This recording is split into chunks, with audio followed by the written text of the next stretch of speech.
I've just bought this 1998 Ford Fiesta XR2. Now it looks all right from a distance, but it needs work, a lot of work. So today we're going to start tearing it apart and see how rotten it really is. Let's get into it. First look at the XR2, and she looks all right from a distance, but believe me, she's crusty. It needs a ton of welding. Let's have a look. So in the engine bay, you can see some of the inner wing has been done before, a bit crusty on the bonnet. Now most of the rust is hiding under the body kit. Interior seems pretty good. Obviously needs a clean, but it all looks complete apart from the parcel shelf. I did test everything out and it all seems to be working.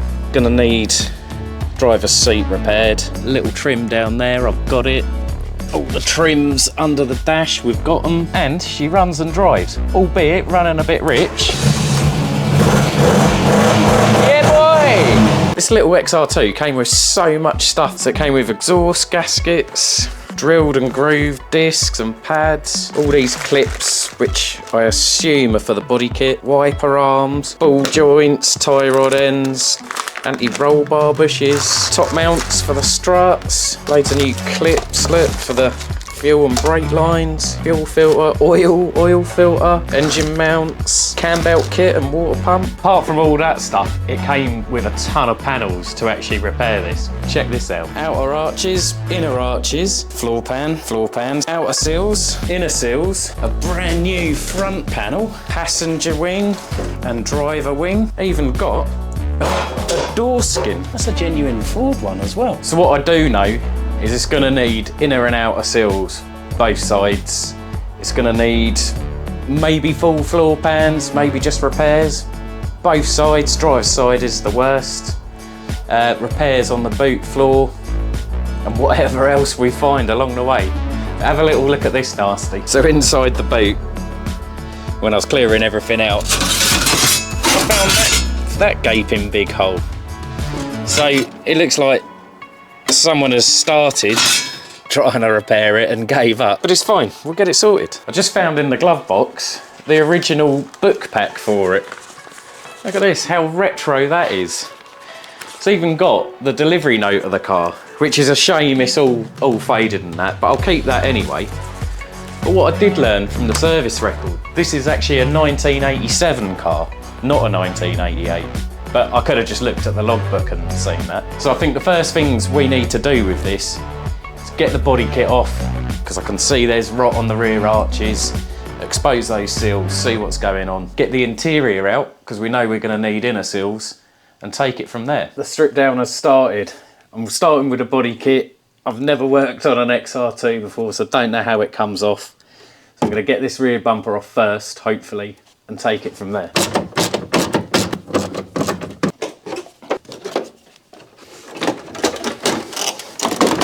One bumper. Right, okay, I can now see I've got a combination of screws, rivets. Obviously not all of this is original, but yeah, a ton of rivets to drill out. And then that lower section and the arches should come out.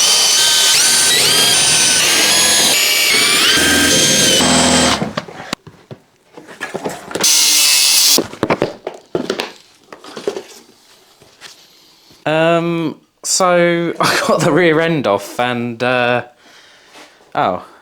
where's my arch gone? Oh, where's that corner gone? So I can see now why it had inner and outer arches with it. Yeah, wow, look at that repair, look. Plated straight over the top. That's nice. Look at that bad boy. It's all, yeah, very rotten along here. I'm hoping the rear arch repair panel covers all that. Right by the fuel filler as well. Lovely. Right, I got the body kit off both sides, which has kind of revealed, as we expected, all the seals rotten. And underneath you can see the inner seal is all rotten. Little bit of rotch on the arch. But I think worst of all is probably the front panel. That is annihilated. So yeah, you can see underneath the rot there. If it's done the kind of that cross member on the inner section, I don't know yet. But that's fine. We've got a new front panel with it, so I need to find somewhere to store all that. And obviously I've got the other half of it in the back of the car. So storing that is the least of my worries. There's a lot of rot to sort out on this car, so I'm thinking it's probably going on the rollover jig. So I think next is going to be maybe doors off, tailgate off, bonnet off, and get the interior out. Then it'll probably be engine running gear and get it on the jig. So I did say I was taking the doors off next. The top hinge, the bolts for that, are actually behind the dash. You can knock the pins out and get the door off that way, but the dash has got to come out anyway. I'm kind of having fun, so I'm going to do it like this.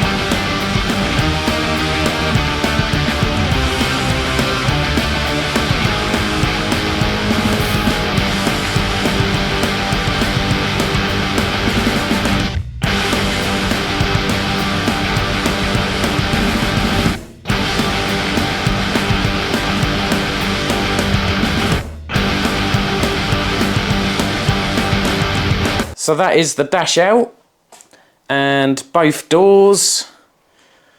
I've also taken out the sunroof while I was there. Reason being is all the glass is etched with the registration of the car, which does match the logbook. So that's all the glass and the rear lights as well. So I really want to try and keep that as a full set and not damage anything. Next up, we're going to get the bonnet and tailgate off.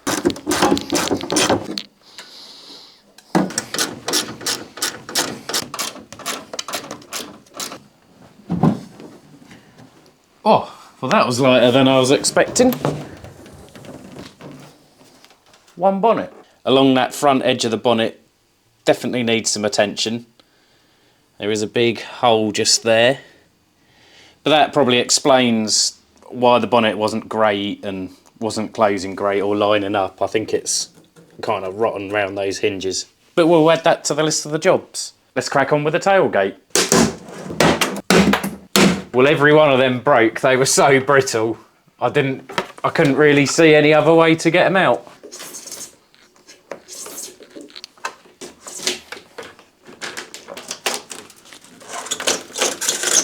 Right, struts are off. I'm committed now. This is actually a bit heavier than I thought it was. Oh man, I'm trying really hard not to rip this headliner. Got a small rip, but I think it's going to be covered with the tailgate seal. This is all getting a bit sketchy now. Got to be a better way. Maybe I should wait for a second person. Okay, there we go. We got it. I think it makes sense to get some of the glass out next.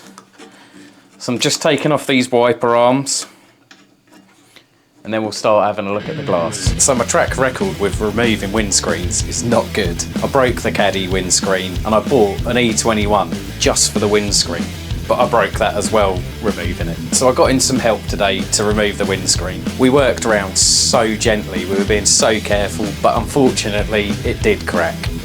But hey, this actually wasn't one of the etched pieces of glass, so it's not too much of an issue, and we'll get another screen ordered. Onto the back windows. Now these are etched, so I really didn't want to break these. So we decided to just cut the seals first. So we went round, cutting the rubbers, getting out as much as we could, and then it was quite easy just to pop those rear quarter windows out. So luckily, I've still got a set of matching glass. We still had a bit of time left, so we jumped onto the wings. Now these are spot welded on, so it's a case of going along, finding the spot welds, drilling them all out. In a couple of places, there's some small seam welds, but with a bit of the grinder and a hammer and chisel, we managed to split these. And then where it meets the front panel, these are also seam welded, but they were so rotten, they just fell apart, and that is the wings removed. So pulling the wings off has revealed more rust, which we expected.